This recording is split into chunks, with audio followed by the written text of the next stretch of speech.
So, sometime this past week, I'm scrolling through my Explore page on IG and I stumble upon this post by BBC News. And the post is, "What if women never had to give birth again?"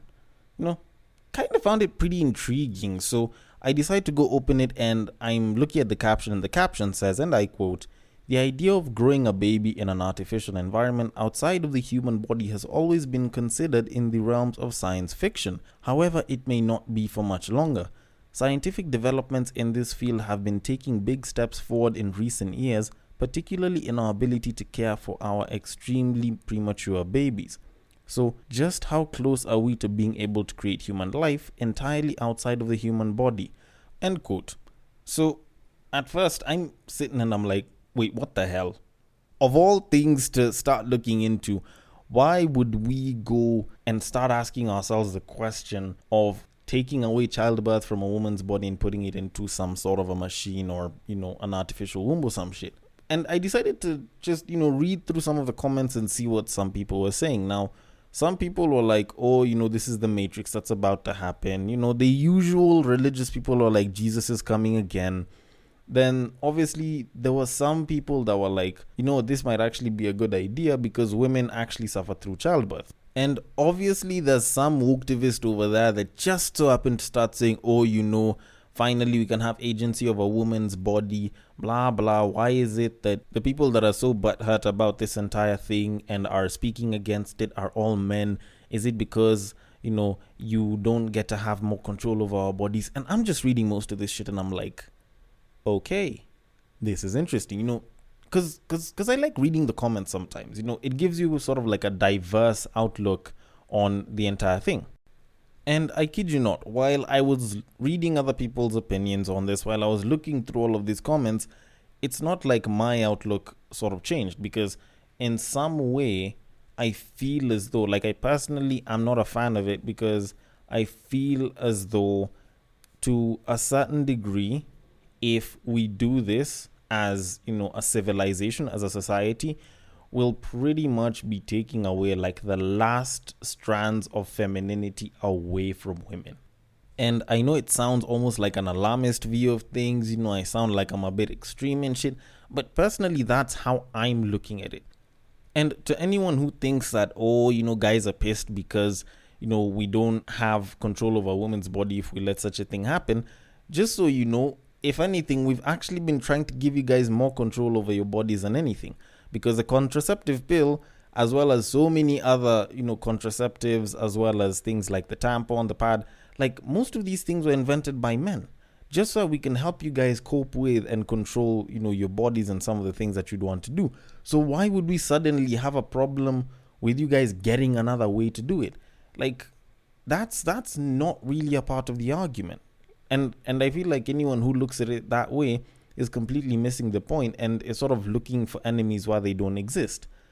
Like, the way I look at it is, when you look at the woman, when you look at the idea of being female, your reproductive capabilities, your ability to, give birth to and take care of a kid is right at the core. Like, it's right at the center, right at the core, right, at the bottom of what it's like to be feminine, to be a woman.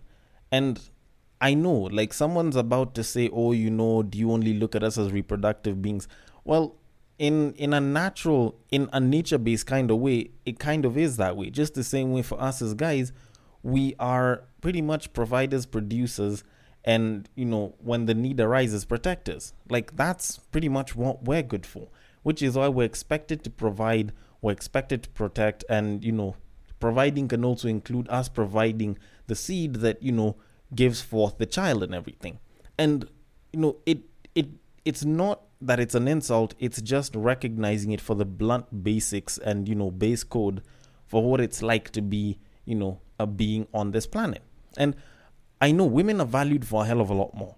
And especially after the pill, women came out and they started showing that they can be valued for a lot more than their baby making capabilities and the ability to, raise a couple of kids. And honestly, I feel like that was great. Like, it meant that you are valued and you are viewed as more than just that. You're viewed as more than just a baby making vessel. But now when you move towards the point where you're taking away that, which is the core. Like, you can be known for so many other things, but that's the core of who you are. There's the core of what makes you who you are.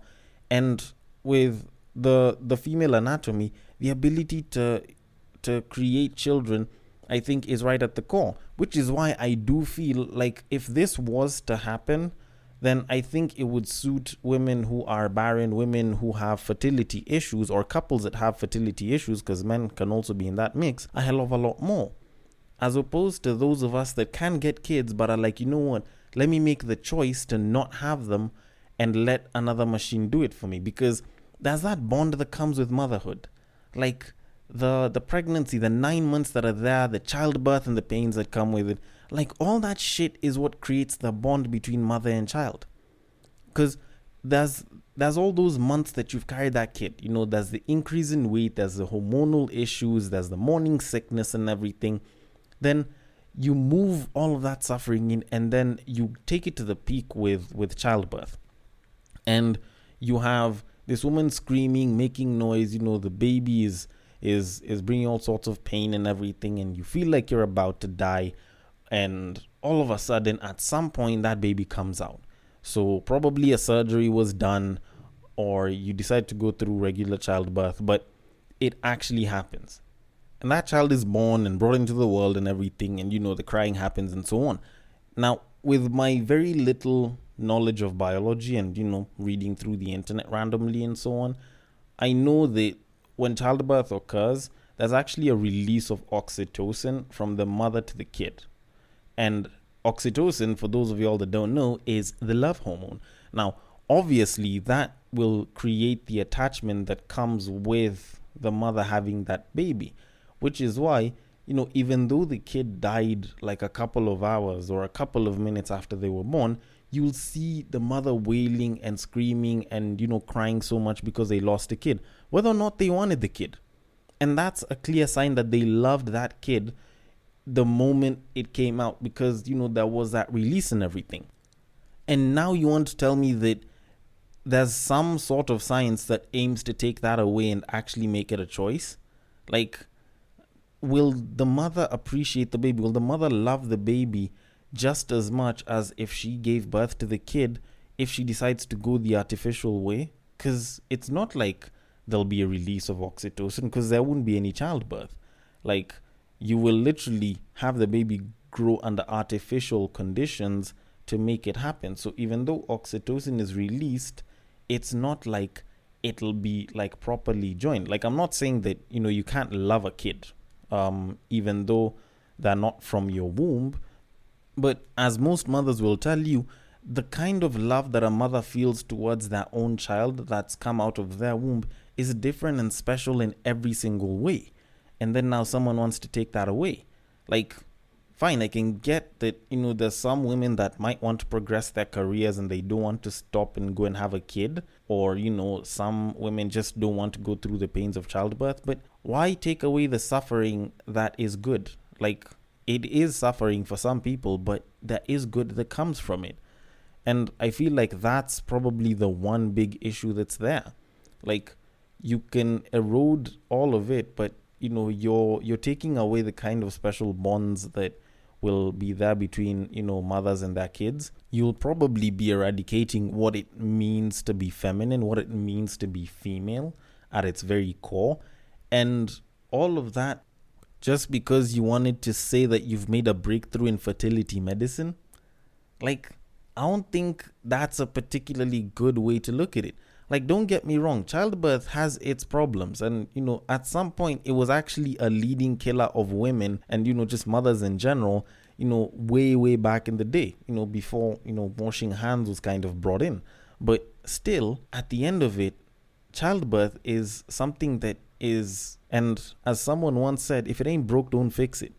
So maybe it can be used to help those that have fertility issues, but I don't think that it should really, really be there. Like, let fertility medicine be about making the conditions inside the womb better so that it can hold a baby for those that are having issues, or, you know, improve the odds and improve the chances of someone to get a baby. But taking the womb out of the equation entirely and having the baby outside, like, I feel like that's a much bigger L than we'd probably want to agree on.